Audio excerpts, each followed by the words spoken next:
Hello there, God's masterpiece. Welcome to another episode of the Holistic Counselor Podcast. Today, we have a noteworthy guest who will leave you empowered and enlightened.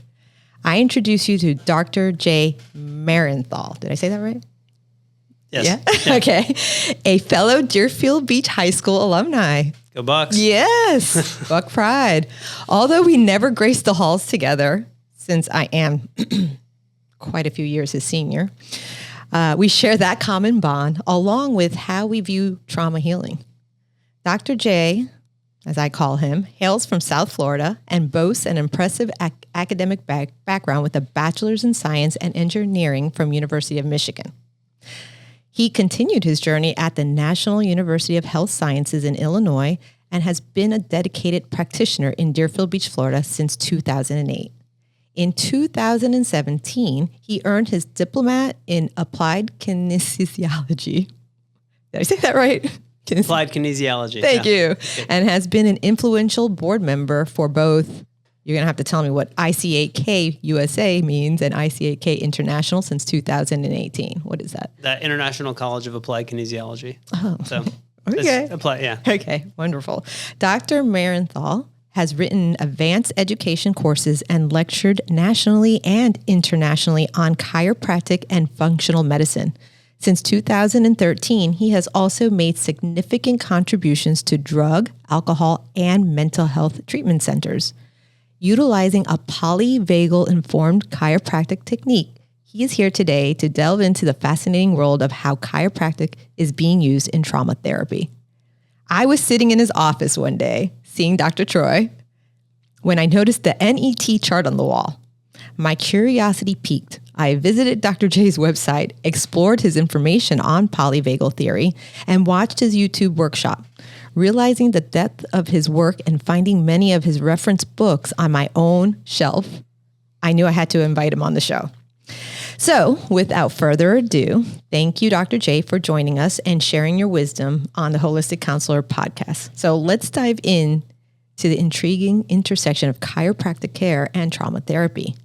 And I'm going to start with, can you explain what NET is and how does it help addressing trauma? So NET is an interesting technique that was developed by a chiropractor. Okay. It's called Neuro Emotional Technique. And so the idea is we use muscle testing as well as certain steps that you go through to help to figure out what's going on with somebody kind of deep down inside them. And so it taps into a bunch of different tech protocols that are kind of different ways of treating people. Okay. We use the acupuncture system to kind of figure out different emotions that could be associated with things and find old memories that could be kind of tying us down and dragging us down and subconsciously influencing our decisions. Okay. Yeah. And so when I saw the chart and I'm like, NET, and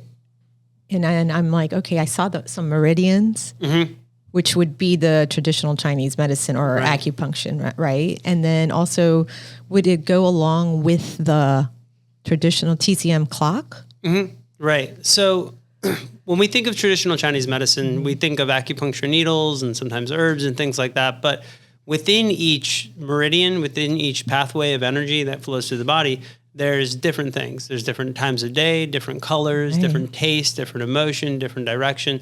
And the general idea is that when you have problems in these areas, you have either too much energy or not enough energy in that area. And we can kind of use those ideas of things that are going on to help to basically balance our energies and get it so that we can release the energy that the body has, which is meant to heal itself. Right. Because I believe in that too. God, the creator of, or whatever you want to call the creator of this universe, is, gave us the things we need to self-heal in a way, like with their plant medicine and stuff like that, with each other too, when we understand the whole being and not just like, here you go, you're just one part, understanding that we're whole beings, right? So with NET, I'm still on that because we'll get to polyvagal. It's just, I was so amazed by that. I'm sitting there laying there, just reading this chart and going, that makes sense. Oh, that makes sense. Oh, that's why I'm having this issue right now. to me, it would be somatic therapy, right? That's moving the energy. It is, yeah. There's definitely a somatic component to NET. And the cool thing about NET is it pulls from older techniques that have been around, but with NET, it was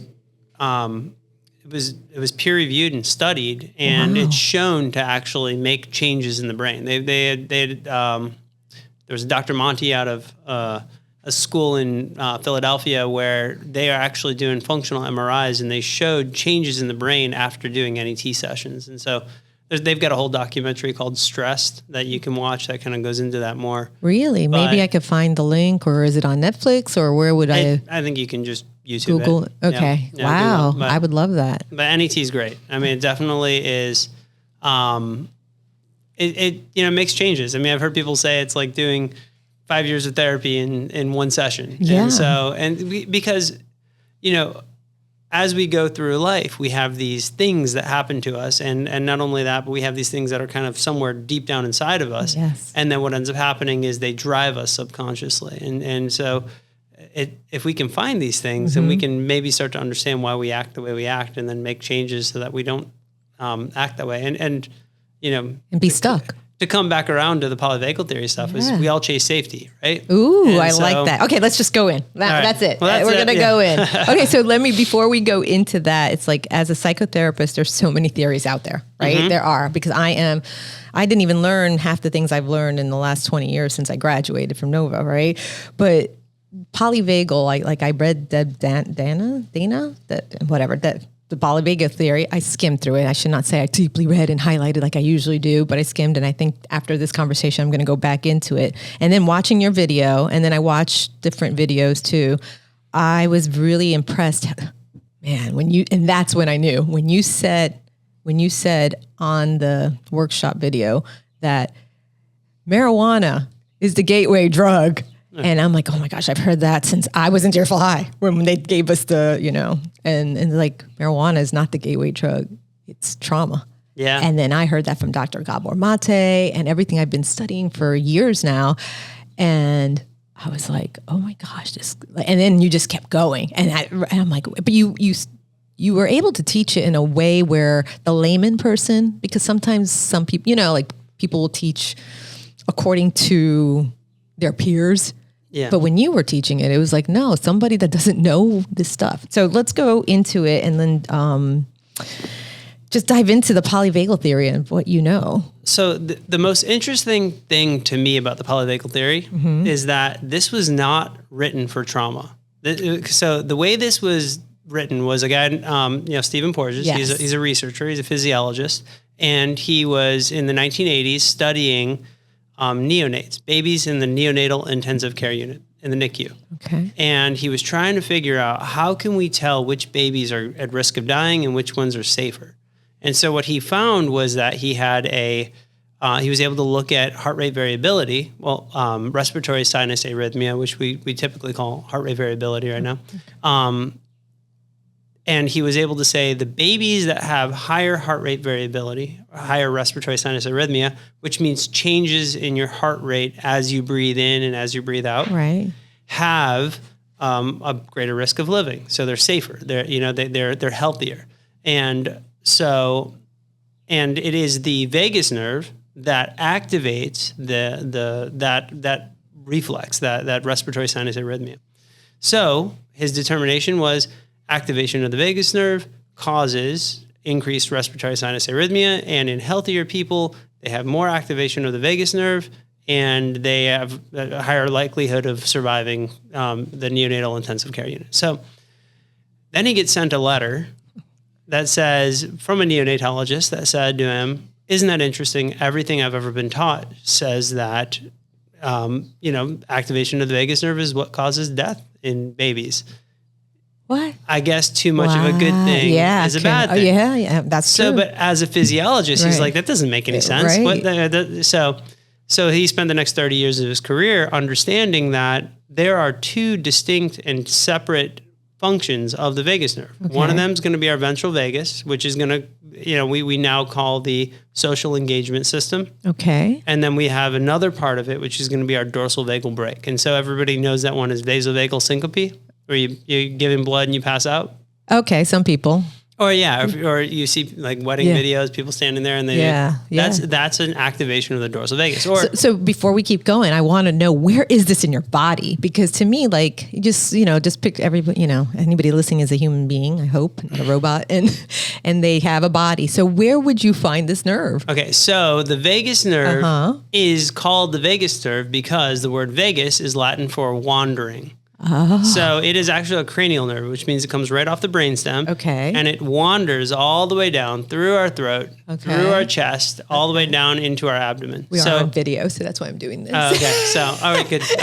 So, I mean, this is a wandering nerve. It runs all over the entire body, up in below the diaphragm into the abdomen. So. Okay, right. So it's in your gut, and that's why I understand it as like, your gut is your second brain. Right. Right. And so to me, it's like it's all connected. Okay. And that's how it's connected, is through the vagus nerve. Oh my word. Okay. That's fascinating to me. And I kind of know this, but it's just like, okay, because you're not a mental health counselor, right? But you understand mental health. Yeah. And that to me, and you understanding polyvagal theory, because honestly, some people get stuck in the gut or like you said, there's something being stuck. So with this vagus nerve, like you said, it's from the brain stem, right? It sounds like it's like the main wire of the motherboard, like we are computers. But, yeah, right. And it goes down in the front. It's through. It goes into our heart. It innervates our heart, innervates our lungs, and it goes through the diaphragm, and it innervates our intestines. Okay. All right. So, and then you mentioned another nerve, dorsal. Okay. So let's go back to the polyvagal theory. Yeah. Well, maybe I should even go back further and talk about why as a chiropractor, I'm even That'd be involved. Beautiful. Okay. Do it, man. So number one, when I started studying applied kinesiology, one of our tenets, one of the things we talk about is chemical, structural, and emotional. And even when you go back to the first chiropractor guy named D.D. Palmer, he would talk about there's toxins, thoughts, and traumas that are what cause problems in the body. And if we can remove the three T's, the toxins, thoughts, and traumas, if we can balance up the chemical, structural, and emotional, then sometimes we have to approach them all. And so I started learning kind of, I'm an engineering kind of mind. And so for me, physics and structure was like my number one go-to, and chemistry was like, I was interested in herbs and things like that. But I never wanted to do anything on the emotional side of things. It just was not in my. I remember thinking, that's usually engineers are logical. They're more in the L instead of the E. Exactly. And so then I had a patient of mine who was a runner, and she was sidelined. She'd been to all these different doctors. Nobody could get her back running again, and I got her running again, and it was, we're talking about adrenal stuff and overtraining and obviously doing some physical work, whether it was muscle work or adjustments and things like that.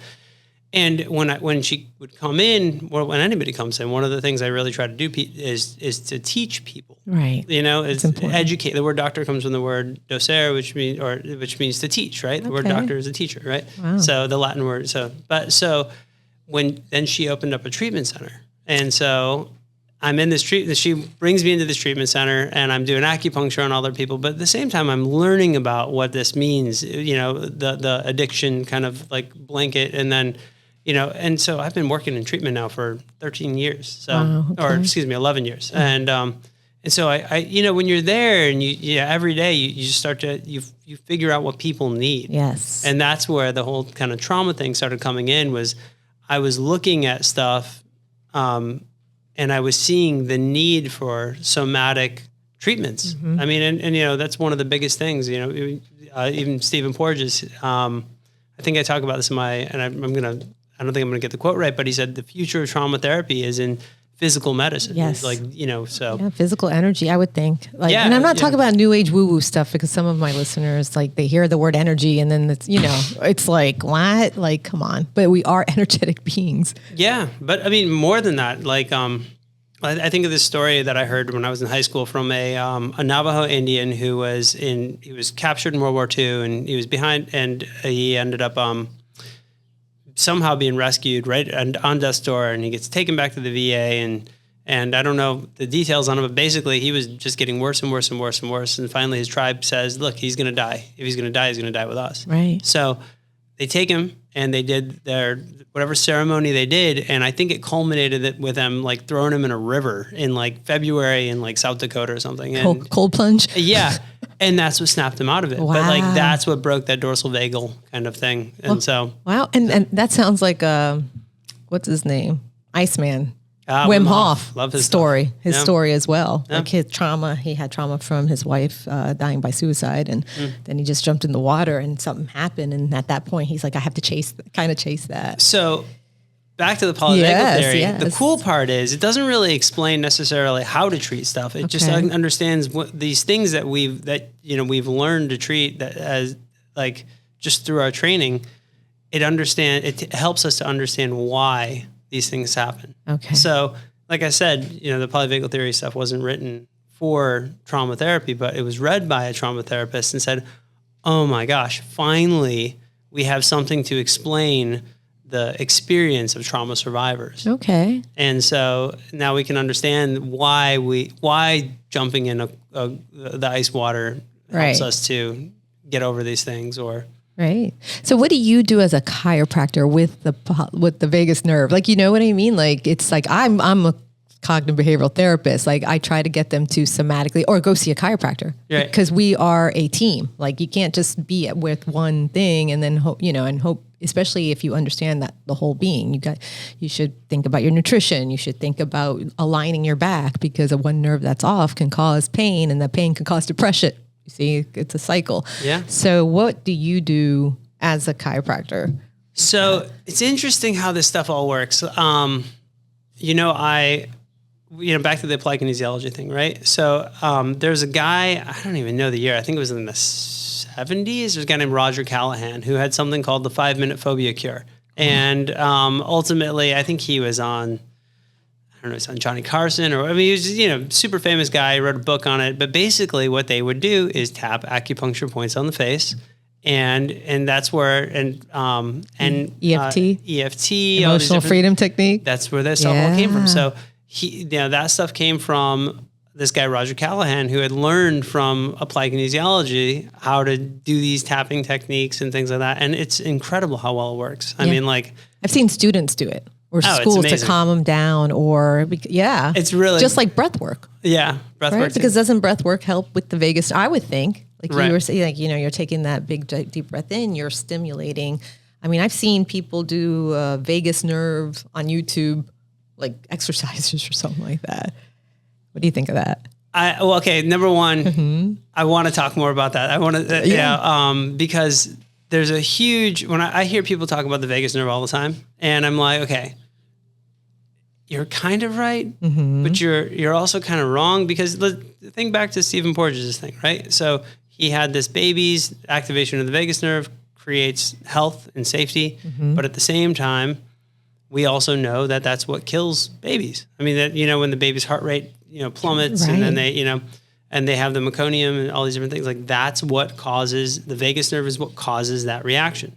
So we have to understand that there are two distinct portions of this vagus nerve that we figured out. Well, actually, Dr. Porges has figured out, and it kind of clues us in. And these things are very far reaching. I mean, number one, understanding, like my video kind of goes into the different connections of each part, but the fact that you have good facial expression, and you can give off signs of safety, and you can understand signs of safety or understand that you're in a dangerous situation, is based on part of that vagus, the ventral vagus. That's our social communication, but it also creates that healthy part. That's what creates our heart rate variability, and it creates the healing portion of the vagus. When people are talking about the healing power of the vagus, what they're really talking about is the healing power of the ventral vagus. Okay. But we also have that dorsal vagus, and that dorsal vagus is going to be that's the part of us that shuts us down. So when I talk about the vagus, one of the things, we've always I think for the last 2,000 years ish, we've thought of the vagus like a teeter-totter. Okay. You either have high fight or flight, and sympathetic nervous system, which is going to be our adrenals and on fire constantly, inflammation, everything to protect you. Yeah. That's driven by our adrenal glands and adrenal hormones, and also our sympathetic ganglia.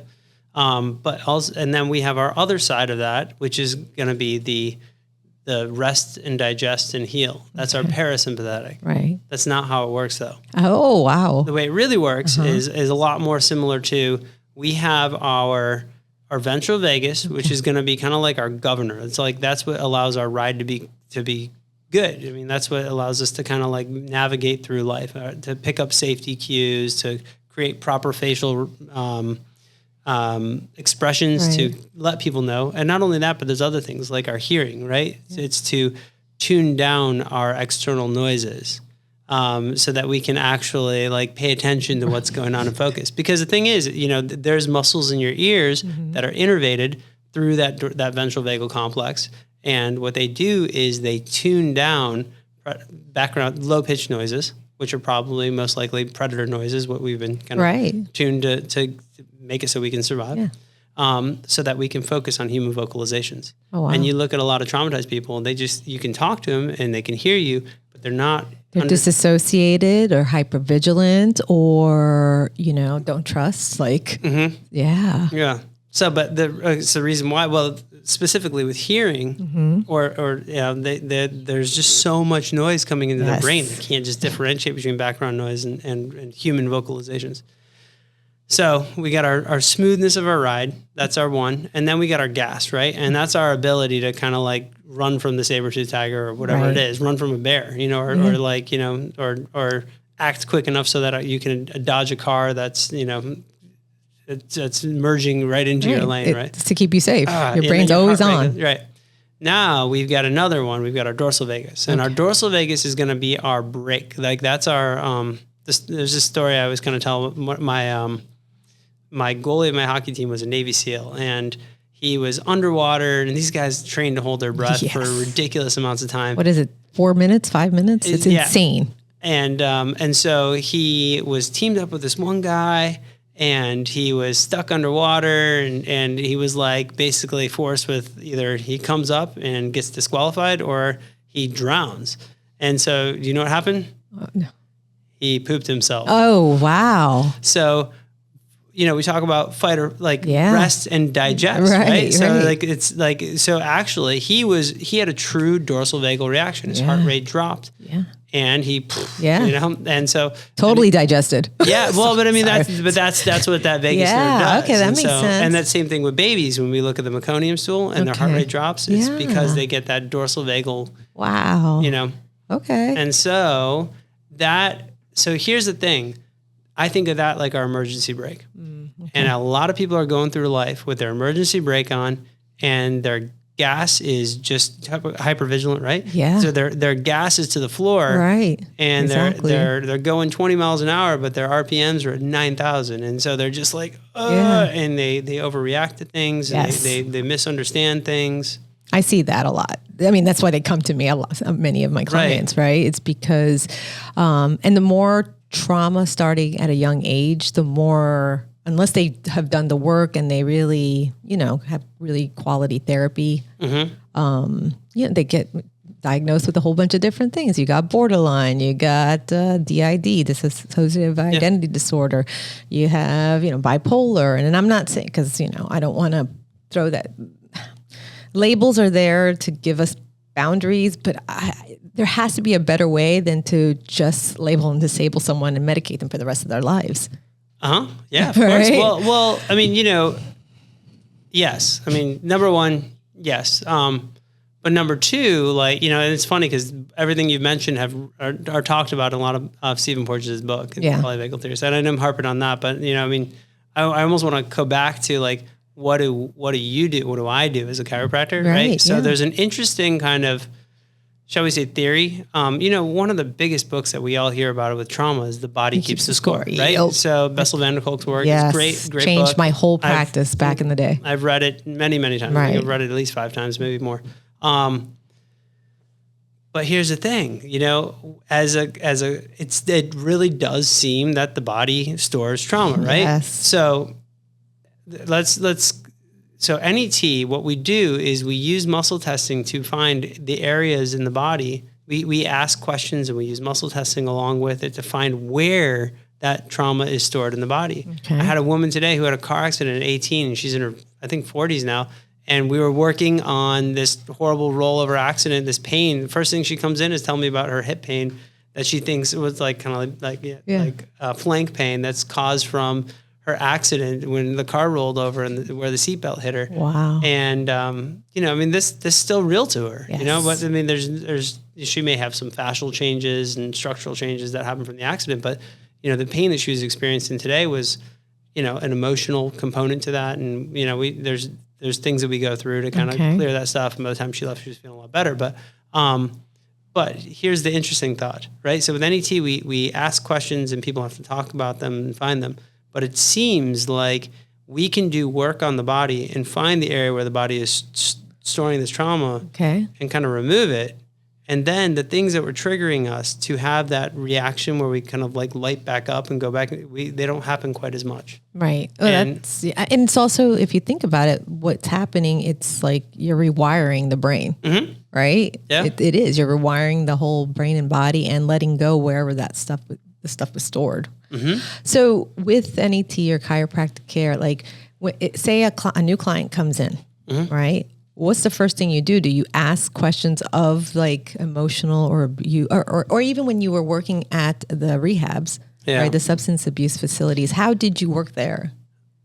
So yeah, I would go in and I would adjust everybody there. Okay. But you know, there's a really interesting part that in that lecture that I talk about, just in the polyvagal theory, where they talk about face muscles, right? And so the ventral vagal complex, it innervates the muscles of our upper face, right? And so you can look at somebody as an astute clinician and you can say this person's like dissociated, or I can tell this person's upset, or, you know, the thing is, these people can't look at people and they can't tell things. Right. I mean, I had a guy one time that, you know, I was doing acupuncture and I was moving around the room kind of systematically, and for whatever reason, I missed him. And I went to the next person. He was ready to fight me because he thought I skipped him intentionally. He took it personal. Yeah, but like that's his response. Right. Like that's his survival response, and he's learned that, and he thinks that's appropriate. And afterwards, but you know, that's not his ventral vagal complex. Okay. That's his sympathetic. That's his amygdala. That's his limbic response. Yes. And so something triggered him. Either he was living in this all the time, or he's living in his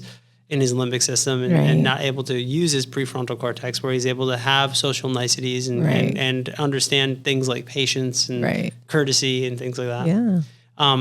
But you know, this is the example of what we're doing is so as I'm going in, as I'm working with people, I'm kind of figuring out where they're at. I mean, I'm not, if somebody walks in with a shoulder problem and they only want to work on the shoulder problem, we're working on the shoulder problem. Yes. Now, if somebody comes to me and has just been in a car accident and is shaking because they were in a rollover car accident and they didn't. And they have PTSD now because of that. I mean, that would be. The first thing I'm going to work with them is make it sure so they can get into the office and drive in the car. And so we're going to be doing some trauma work with them. And I've had that exact experience and, numerous times. So. Okay. So, let's see. So what are some practical applications from NET or polyvagal theory that a listener can use in their daily lives to enhance trauma safety and emotional well-being? Is there anything that, and I know it's, I put a thing out like, okay, don't take this advice totally because if some, because we have to protect ourselves because we're both licensed practitioners. This is not medical advice. Yes. These are just things that I use. These are, what can a person, well, where would they start? Like, say they can't afford to go to a chiropractor, which to me, or a therapist, like either one of us, but to me, it's like, you can't afford not to. Because what you're going to do is you're going to get symptoms and then you're going to keep trying to figure this out. And then it just becomes this vicious cycle. And there you are, maybe hospitalized or being at a rehab, in and out of rehab constantly. Because that's why I keep going back to when you said trauma is the beginning, that is the gateway drug, I think there's actually a Russell Brand quote. He says, marijuana is not a gateway drug. Cocaine is not it's trauma is the gateway, So, the biggest thing is, and there's so much free information out there, and I I've tried to read I think I've read over 60 books a year for the last decade. So wow, man. You were in the IB program, weren't you? Right? I wasn't. I was in general population. But the thing is, become a student of this stuff. Read about that. There's so many people that are doing so many different things, whether it's listening to this podcast or whether it's listening to another podcast or, watching my YouTube, watching other YouTubes.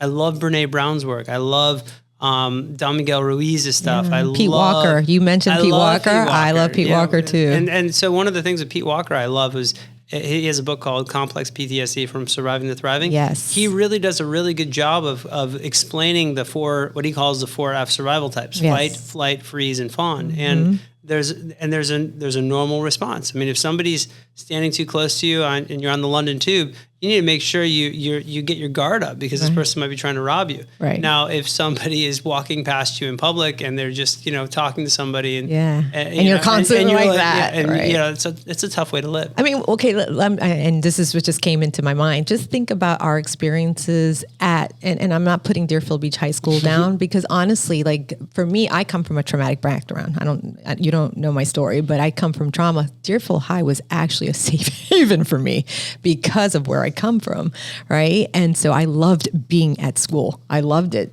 I felt safe there, all right? Wow. But I remember the fights. I just thought that's how life was because you don't know any better when you're at Crystal Lake Middle and Deerfield High and stuff like that. I was at Crystal Lake Did too. you go to Crystal Lake? Did. Yeah. Wow. Go Cougars. Yeah, there you go. That's crazy. But you see where I'm getting at? But what now as a therapist, I look back and I see all the hypervigilance. Mm-hmm. I see why people started smoking pot because I started, and I'm free with my story, but I started smoking pot in 7th grade at Crystal Lake Middle. And I was a pothead all the way until, whatever, but I don't do it anymore. But do you see what I mean? I had to learn. And that's the thing, the psychoeducational part to learn. And if you're listening right now, to become so self-aware and become a self-advocate and get people that understand the mind, body, spirit connection, a functional integrative doctor, a chiropractor, an acupuncturist, a trauma specialist that understands the whole being because you're not just parts, you're a whole being and it's okay to gather your team, and that's the beauty is like, I'll send people to you. Like now that I know this and you know this, then I'll be like, oh no, you need to go to see Dr. J or does Dr. Troy know this stuff too? Or are you training him? Training him. Okay, good. But you see what I'm saying? But we now looking back, right? You see the hypervigilance in a lot of humans. I never really took it personally because I was always a peer counselor, but it's like, it's not that some people have a chip on their shoulder. It's because they're living in that hypervigilant vagus nerve, like fear. And they have to be, and I grew up around that. Like, I know, like growing up in New York and stuff, people be like, you got to fight or you die. Yeah. Right. Well, and that doesn't end. It keeps, one of my, I've got all these different quotes that I love. Like, one of the things about trauma is when we go through trauma, I think this is a Bessel van der Kolk quote. He says, when we go through trauma, we're busy fighting invisible enemies inside our head. And, another one of my stories is, so when I went to chiropractic school, I would always bite my nails and one of my teachers did hypnotherapy and I was like, can I try hypnotherapy? I really want to stop. I'd stop and then I'd start again. And so I did one session of hypnotherapy and I stopped biting my nails. And so because of that, I was like, oh, I gotta learn what this is all about. So I went and got my certification as a hypnotherapist. Wow. So technically I'm certified. I didn't really use it per se, but like I do use it in like the thought process and things like that. However, the biggest thing was, what I said to everybody from that point on was for the next 20 years was, it was like I needed the quiet time to ask myself, why am I not allowing myself to do what I want to do? And then give myself permission. And what I found was there was a piece of me that actually thought I was helping myself, making myself look better by biting my nails. Wow. And so I had to find that piece. Yes. And then like have a conversation with that piece. Right. And, and so. It's sounding a little IFS, internal family system. Exactly. So then I was introduced to the book Internal Family Systems Therapy. My God. And it was funny because at that time I'd found myself being really hard on myself. Yeah. And I can imagine you were an IB kid. Right. So what I figured out after I read that book was, after I read Internal Family Systems Therapy and No Bad Parts and I was like, Schwartz work. Richard Schwartz, love this stuff. I mean, I love that concept because what I found was I can be very eloquent. I can express myself. I can get my words across and make other people see things the way that I see. But when I get bullied, I tend to like, And when I get bullied, I will fight you. And I'm like a little chihuahua. Mírame. Yeah. I'm like a little chihuahua, and I'll take on a big old guy. My poor husband's sitting there like, Diana, no, you're going to get me killed. And that's the thing. There's fight types, there's flight types, there's freeze types, and there's fawn types. And I think the world to some extent is set up to make fight types a little bit more successful, because most people are freeze types or fawn types. Yeah. Or flight types. Yeah. You know? I mean, so. Yeah. I don't like that. I'm a fight, because this is why I'm always at your office this is why you have to. So, and that's one of the things I always talk to people about is like, it's not about like changing the way you're not going to change that you're a fight type in certain situations, but what you can change is whether or not you stay in your prefrontal cortex and maintain your 21st century human being characteristics, or you go back into your animalistic limbic system brain. And so you need, is that the monkey brain? Yeah, exactly. I mean, that's our like fight, flight, the 4Fs, so. That's just our reflexive, that reflexive brain is just focused on survival, right? So we need, when you go into the fight type, that's not you thinking like this is the brain, so. I don't like that about me, because I'm a therapist. Like if I was something else, maybe, but because I'm a therapist and all of a sudden I could get to a point where I could take a shotgun and put it at someone's head. So, that's not good. And that's the thing that we've learned with polyvagal theory is like, when you are your therapist self, you are thinking with your prefrontal cortex. You have access to your memories. Your temporal lobe and you can be nice and you can strategize. Right. But once you get shaken to the point where you're not in that anymore, you're just straight reflexive. Yes. Like, I mean, you're like, And I want to explain that story, because people are going to hear that and be like, what did she just say? I was in the woods. I was left alone in the cabin. Some guy who was drunk came to the cabin. My husband's shotgun was there. He was looking for it turned out the guy knew my husband and everything, but I had no idea. I was by myself. My instinct, instead of running and going in, I don't like guns. I don't shoot them. I'm not that person. I automatically went to the shotgun, opened up the door and put it to his head. And I said, can I help you? And he freaked. Yeah. I think I sobered him up real quickly. Now I have this little reputation up in the boonies where we go, like Jim Rice's wife. But I didn't like that. Like after I was done, I cried. Yeah. I cried a lot, because I'm like, I don't ever want to be that person. That's why I don't have a gun. Well, in order to have that, you also, your adrenals like, they kicked on. So you just, you put the pedal to the ground, so of course, not good. So back to like my own, when I found me bullying myself all the time was me kind of planning, all right, if I bully myself, then the next time the bully comes for me, I'm going to have thought of what they're going to say, and I'll rehearsed it, and then I'll have a chance to kind of like to respond quickly. Right. However, I don't think that ever worked. No. Maybe once or twice, but I don't think it ever really worked. But what I needed to do, or what I found once I read that book, No Bad Parts, was like, oh, this piece of me, this bully, is in exile. And so if you're mean to the piece of you that's being mean to you, right, you're still being mean to you, right? So I had to, rather than being mean to that piece, find that piece, love that piece, and say, thank you, subconscious, for putting this into my consciousness, but this is okay. We don't have to do this right now. We're not going to do this. It's okay if we don't do this. And so if a bully comes for me, let him, it's going to be fine, See, and right away, like you're telling me this, and I'm sitting there like, all right, I'm going to beat whoever up. Don't be bullying Dr. J. Yeah. So when that's your exile, right? Oh, and so that's your exile. It's exhausting. The port of Richard Schwartz's work. Yeah. So that's your exile. And so what and that's okay that it's there, because it's there to protect you. You've made it through life this far. But I'm always protecting the underdog too. Right. So, and if you want to get to where if you want to get beyond where you are now, you need to find these things that are dragging you down. Agreed. And then and be thankful that they were there for that time, because they kept you alive. But also assure yourself, and speak to yourself in words that you need to hear. Right. And I love how my chiropractor is now being my therapist.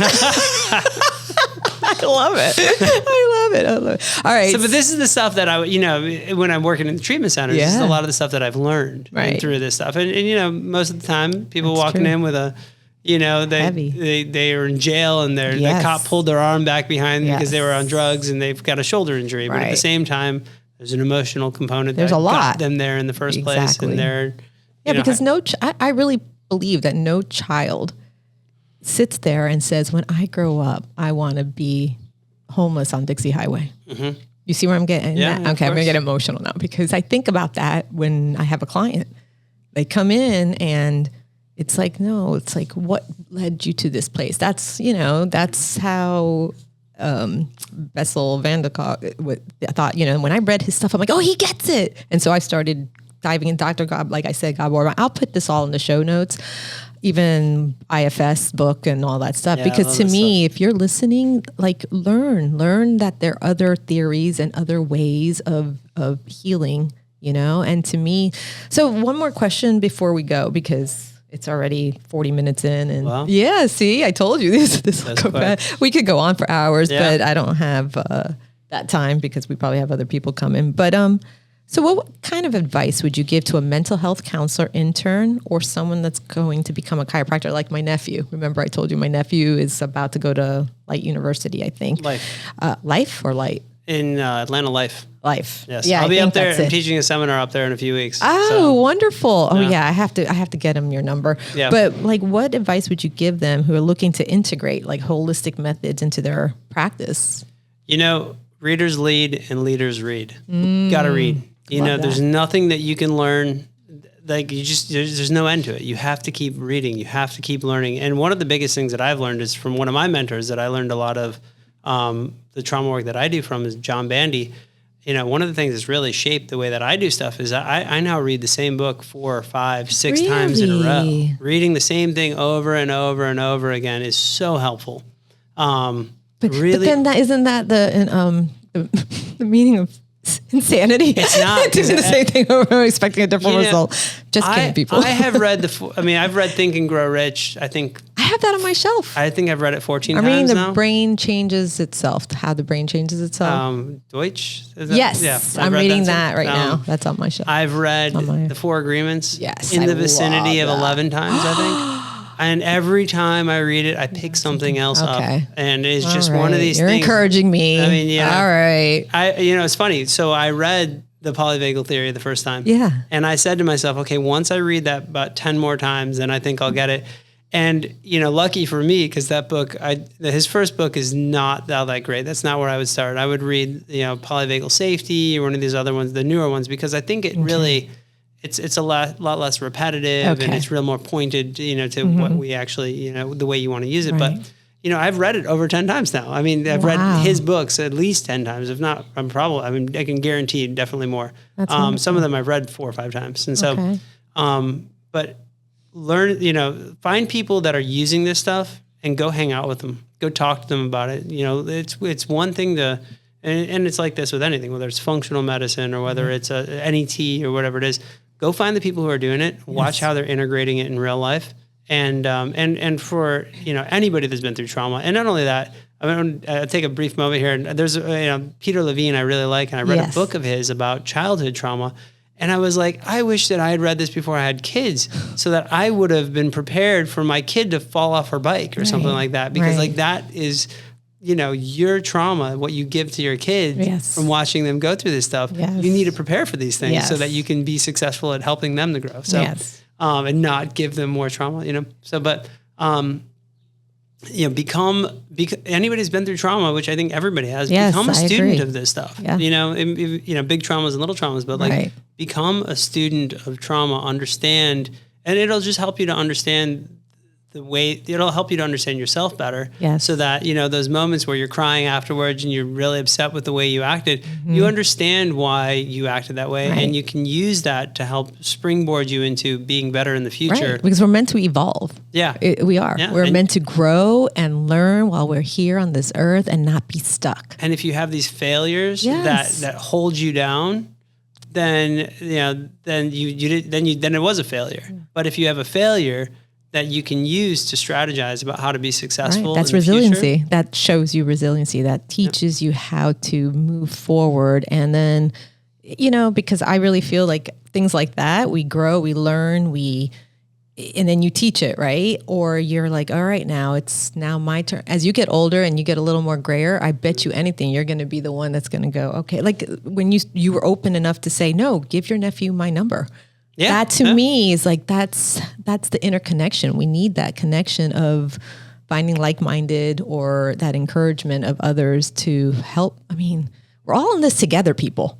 This whole world, we're all in it together, and it's a choice that you can make. You can either choose to find the information, get into your intuition, learn, grow from everything that happens, because it's not about comparing traumas either.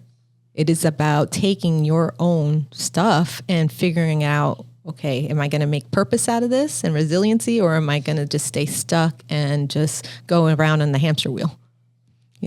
So final words of wisdom to share. Final words, any quote? Yeah, there's just so many. Number one, I think it's really important for us all to read. I think, back to the readers lead, the leaders read. Man, but I'm also really the same impressed. thing, I love a lot of the forgiveness stuff. And I think, Wow. I think that's really, really, really important. Yes, I agree. And I kind of share one of my big, it's funny, I keep in touch with one of my professors from my engineering undergrad, and I graduated in 2003, so we still keep in touch. And I was telling him years ago that one of my biggest mistakes I made in my first 10 years in practice was that I didn't use my mentors enough. Wow. And he said, you need to change that narrative. That's not a failure. That's just a lesson you learned. Ooh. And so I want to share that, is make sure you reach out to people and use your mentors and, and speak to people. A lot of times we feel like we're on an island and we have to figure everything out ourselves. Right. When there's so many people that are just waiting for a phone call or for an email or whatever it is to just say, hey, what do you think about this? And, you don't have to take their advice necessarily, but, gather the information. Gather the information. I agree. Don't be afraid to reach out to people. Yeah. And go find successful people and find what made them that way. Yeah, that's wonderful. All right. So where can the audience find you? I have a YouTube on Dr. J Health, and Instagram Dr. J Health, and I think on Facebook we're at Dr. J Chiro. Okay. And Dr. J Health is my website. Okay. So I'll put that- DRJAY Health. And it'll all be in the show notes. Thank you for Yeah, joining me thank today. you for inviting This was me. This was great. fun. Yeah, I could probably come up with 100 more questions, but maybe at another episode or something. Yeah. All right. Yeah. All right, everybody. Thank you for joining us today, and don't forget to trust in the Lord, guard your heart, and renew your mind. Bye.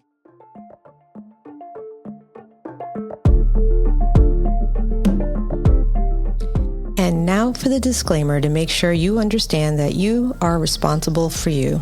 The content provided on the Holistic Counselor podcast is for entertainment and informational purposes only and is not intended as a substitute for professional medical advice, diagnosis, or treatment. Always seek the advice of your physician or other qualified mental health provider with any questions you may have regarding a medical or mental condition. Never disregard professional medical advice or delay seeking it because of something you have heard on this podcast. The views expressed on this podcast are my personal opinions and do not represent the views of any professional organizations with which I am affiliated. Call your doctor, 911, or 988 immediately if you have a medical emergency. The Holistic Counselor podcast does not recommend or endorse any specific tests, physicians, products, procedures, opinions, or other information that may be mentioned on the podcast. Reliance on any information provided by the Holistic Counselor podcast, guests appearing on the podcast at the invitation of the Holistic Counselor podcast, or other listeners to the podcast is solely at your own risk. Confidentiality notice. If you engage with the Holistic Counselor podcast by commenting or posting and are a client, please be aware that you may be revealing information that could compromise your confidentiality. Please remember that disclosing your identity or personal details can be linked to your clinical material. As a therapist, I am bound by confidentiality and will not respond to any disclosures of this type on this podcast. I am committed to upholding the ethics and confidentiality of the therapeutic relationship, which extends to all forms of communication in accordance with the laws and professional guidelines that govern mental health professionals. I want you to know that your privacy is of utmost importance, and you are responsible for protecting it when interacting on this platform or any other public forum. Thank you.